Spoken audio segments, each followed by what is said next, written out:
I guess the principal concern of mine was, of course, that when my father died, I was pleased. That was the problem. I really was happy that he is resting in peace.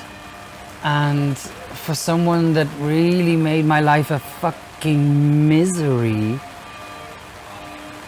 how he could live with himself, knowing that he's dead, made it easier for me to close the chapter. Because it was my empathy that made me feel emotion, or any kind of emotional connection. Because I didn't love him, and he didn't love me. So the fact that my father died just kind of made me think about what I really thought about him, and what I really thought about my past, why I left Wales, what was the reasons and the motives for me to feel pushed out of Wales. It's almost as if that was part of my driving force, that was the fire under my ass that really pushed me to leave Wales, to go to university, live in London, get bored of that, move to Spain.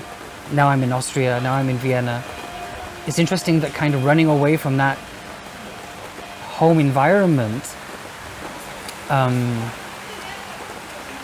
I think that was kind of part of my motivation. It was almost a bit like I never wanted to live in Wales because it was so unbearable, because my father was so unbearable. And I really felt for him. I really felt that he had a shit life. I think that he really had a big, complex situation with the fact that he was the father of 4 children and he didn't want any of them. And I've been very lucky to have such an open dialogue with my mother, to know what were the decisions that she made, what was the thought processes she was going through when she had me. And it was so that I would be a friend to my brother. And of course she was curious about having kids, especially because she'd already gone through the worst part. So doing this again with a second child would have been a little bit easier. And I think in their relationship, 2 kids, in Wales, 4 kids at that time in 1980 was pretty normal. I mean, people didn't really have this concept of a nuclear family. So it was more of like the more, the merrier, the bigger, the better, and that's kind of how people are. Even if you're at work, our case where we were dirt poor, and my father had already started drinking, started taking drugs. He had already gone to this massive decline. This became evident a few years into my youth and my brother's youth, that my father no longer wanted to work and no longer wanted to support us. He worked as a machine operator. I think that in his mind he was an engineer, but he was a machine operator. We're talking about these industrial places in Wales where the mines have closed, some post-industrial investment took place, but it was also in decline by the 80s too. And that was it. I think he was a tool maker. It's hard for me to know the concrete version of events because he was incredibly difficult to speak to. When my parents got divorced, it was a no-brainer to really talk about him. My mother thought she'd actually won the jackpot. He was handsome and smart and charismatic and nice and from a good family, better than her family, because her father was a coal miner and her mother had died. She had leukemia. So by the time my mother was 21, her mother had just died. Her father was in the mine. He was in a massive depression. My mother really didn't know who to turn to. And there was my father giving her the false impression that he was going to be a good husband. That lasted as long as he could bear it. But he wanted to drink. He wanted to take speed. He wanted to not have alarms in the morning. He didn't want to change the kids' clothes. He didn't want to commit to being a father, didn't want to commit to being a husband, didn't want to commit to being an active person. I think my father wanted out. Or an easy ride. And of course in the United Kingdom, if you can blag your way through it, you can actually get yourself some kind of disability, some kind of excuse so you don't have to go to work. Because my father hated being forced to do interviews so that he could get benefits, so that he could put some money into the house, which he spent anyway on drink and drugs. So we barely saw him. We actually saw him in the middle of the night, drunk. Because last orders is at 11, by 11:30 he was home. Terrorizing the house, smashing shit up. and just making things a misery every single day. And I actually simply loathed the situation. I don't know whether I loathed him, but I loathed the situation. I didn't like, well, firstly, I didn't like anyone I went to school with. They didn't like me. They made that quite clear. So that was like part of the problem too. So my home life was a chaotic mess. And my school life was also horrible. It was an unrelenting situation. As a homosexual in a community that's very conservative, in the 80s, your father's a junkie and an alcoholic, and you've got no money in the family, and you're a crazy little weird kid anyway, the odds are stacked against you. And it's about whether you sink or swim. And that was the fuel that got me through my, got me through my education. It got me to change my attitude towards myself, to believe in myself, which was probably the most important thing I ever did.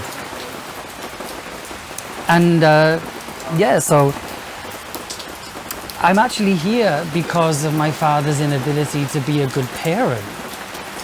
I've done so much with my life and I've succeeded. I've exceeded my expectations. And now that he's dead, I don't know what to think. This guy really did want to defend the alcohol, defend the drugs, defend what he wanted to do. He kept the drugs and the drink happy, and he ruined our lives in the process. Well, I take that back. He didn't ruin our lives. He pushed us to the lowest level.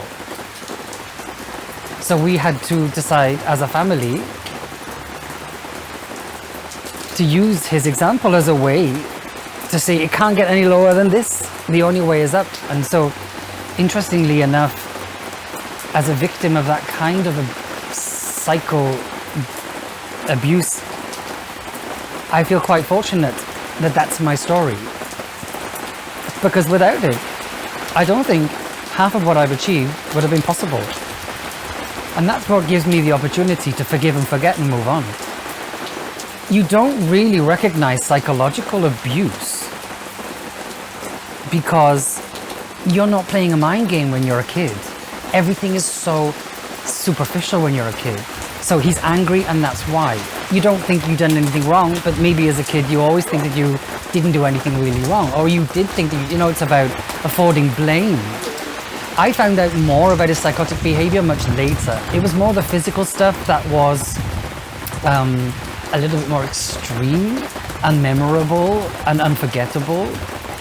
And I don't think he wanted to do half of the things that he was doing, I don't think that's something which he was fully conscious of. But I also know that he didn't do everything when he was drunk. It wasn't under the influence of alcohol that most of these things happened. It was the post-alcohol drinking when he wanted to go to the pub and they were closed that things got really sick, When he was drunk, he was okay because my mother kind of handled him. Because he was falling all over the place and smashing shit up anyway, so my mother kind of handled him and we could hear the thing smashing, but that's what we would do. It was really weird. Like, we would even actively, me and my brother, we'd actively listen to what they were talking about. I used to put my ear to these thick British carpets, try to listen through the floor, just to see what they were disputing against. I could never understand what was fueling the fight. And I couldn't comprehend it. But of course, it was all this psychosis and all of these excuses he was giving. It was hardly memorable, really. I can just remember it was like my TV show, It was more interesting and it was more live, it was more violent and more loud. I remember dreading him coming home, but also knowing there was going to be a show. My way of coping with the situation was to avoid him. That was it. I just avoided him. I didn't want to do anything with him. I didn't want to sit in the same room as him. I didn't want to eat on the same table as him. I avoided him like the plague. But that didn't stop him from accumulating all these hate. So then he would literally snatch me as I tried to avoid him and beat the fuck out of me.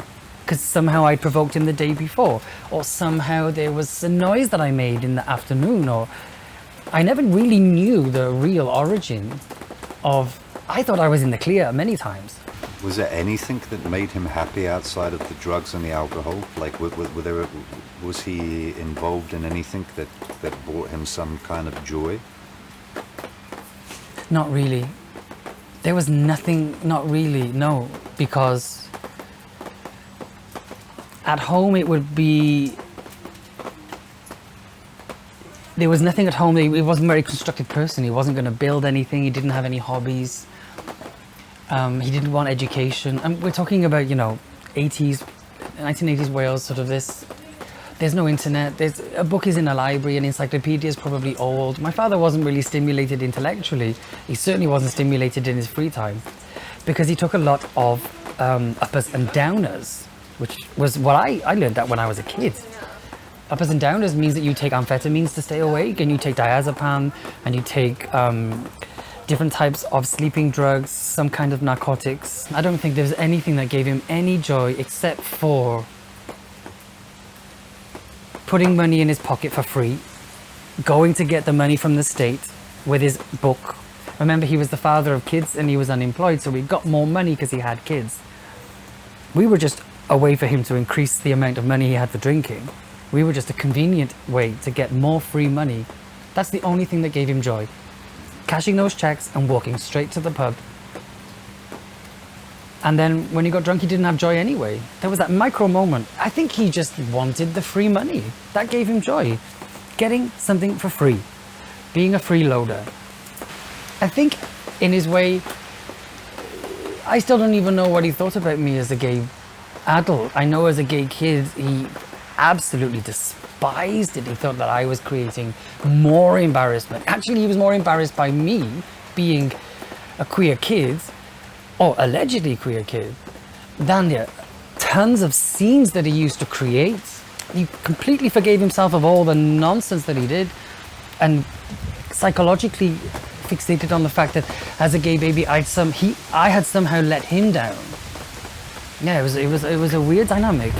I'm over this, I really can't really conceive about my past and everything like that. I don't dwell on it. My life in the present has got nothing to do with that anymore. But of course, it's now a hot topic because the death is so recent. We have to close his bank account. We are the next of kin. We expected to have bills in the bank account. What we actually ended up with was some money, actually. But of course, when I'm talking to people and they're like, has anyone been affected? None of my friends have been affected. No one I know has the virus. No one's tested positive. That's the kind of thing that I'm getting within my environment, especially here in Austria, because it's not so extreme like it is in the UK or in other places. And I'm like, oh yes, it's kind of weird for me to say, oh yes, I have been affected. Like my father died of coronavirus in April. And I've seen the death certificate, and it's really weird to see like cause of death, COVID-19, number 1. And then number 2, it's like pulmonary something, I don't know. I guess it was the virus created, or at least exacerbated the problem that he had with his lungs, because he smoked constantly anyway. Probably tobacco in his later life, but heroin for sure when he was younger. And I'm like, yeah. And they're like, oh, I'm so sorry, my condolences. And I'm like, no, please, keep your condolences. I'm really happy that he's dead. Or at least I'm really happy that he has found peace and he's resting in peace, and that we can all get some kind of closure. Because this man's behavior was irredeemable. There's no way that you can ever apologize, and he never tried anyway. The truth is, because I've achieved so much and I'm so happy with my life, I wouldn't change a single thing. Despite the fact that it's a really sad story from the beginning. And it was really very hard for me to have any pride in myself or have any kind of motivation. Of course, I suppose what I'm trying to answer is that if he motivated me, loved me, gave me any kind of support, was interested in my life, or even recognized me, that would have been enough for me to feel I had a place in this world. But he made me feel like the worst of the worst and the lowest of the low and the shit on his shoe. And he made me feel like that on a daily basis. So I suppose that would have been nice. But that was never going to come. So I've never really hoped for that either. If I were to have kids, which I won't, I would learn from that example, and I would make sure my kid, would know how much I loved him and how much I'm proud of him and I want to be part of his life and all that kind of stuff. Certain sense of immortality by bringing somebody into the world that's someone you could admire. But I don't want that either. I don't want children. My partner doesn't want children. I want a chihuahua, maybe, one day. You know? Yeah. Just a chihuahua would be fine. So yeah, it's really difficult for me to think about a possibility, like hypothetically, would it be good? No, it wouldn't be good. I wouldn't change anything, really. I can't change anything. And like, I don't hold a grudge.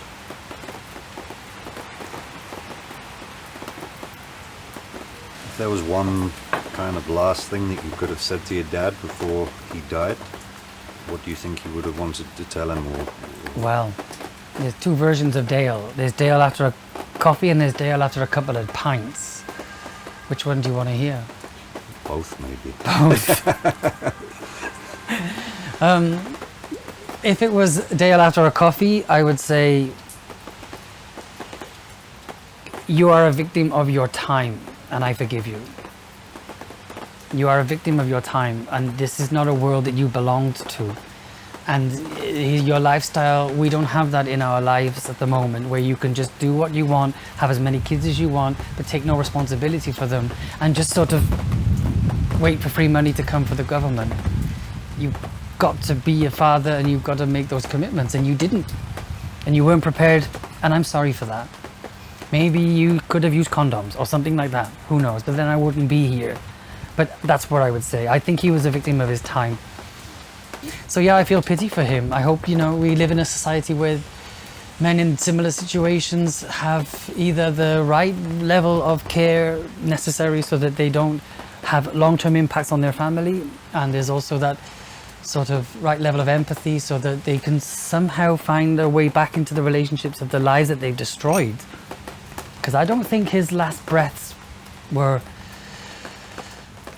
satisfaction based. I want to leave this earth breathing, thinking, oh my God, what have I done? Such a wonderful thing with my life. I've loved so many wonderful people. I've done so many things. I'm so proud of living, and I'm so ready for death, and bring it on and smile my way through. I know that didn't happen for him. So yeah, I would kind of try to make him smile on his last moment. Try to give him a bit of happiness in his last moment. Dale after a pint? Dale after one pint, still the same message. Dale after 3 pints, things are getting different. After 3 pints, I would it would be much more like,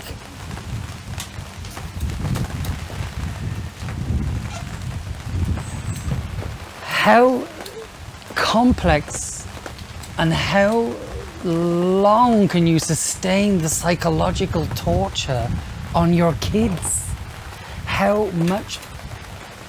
Why can't you let it go? Why must we constantly be on some kind of dark cloud when we think about you? Why can't you just let it be? Just move on. But the whole of his existence as my father has been under some kind of psychological game that was far too complex for me to understand from the beginning. And as I got as an adult, I blocked it out. I just didn't know why he couldn't let it go. Why can't you let it go? Are you that stubborn that when you start a psycho battle, even with a child, it has to last until the end of your life? It's like an episode of EastEnders. This ridiculous, scripted, melodramatic way to live that's got no bearing on what you could have done if you were just more responsible. So that would be what I would say to him. I hope in his last breaths, fighting for his life, that went through his mind. I think it would go through anyone's mind. I don't think he's a monster. I think it would go through anyone's mind.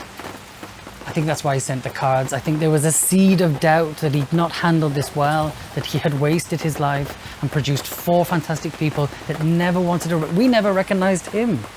That was even more, painful, I think, for somebody for their very last breath. We're so successful as children, and we're,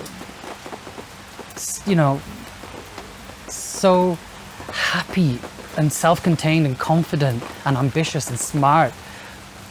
And we don't recognize him at all. So it's interesting that the 4 people that he could even feel some kind of sense of achievement with do not recognize him at all. So, you know, those last breaths, I hope that it went through his mind to think, we have done well. And it was because my mother worked. She did the job of 2 people. My mother didn't, we didn't need a father figure.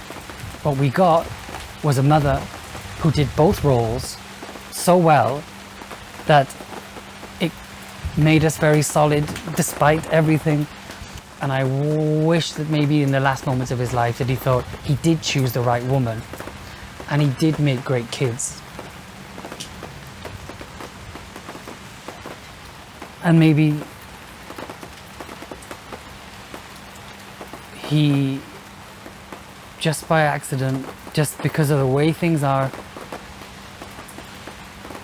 he did give us something good to think about on his final moments.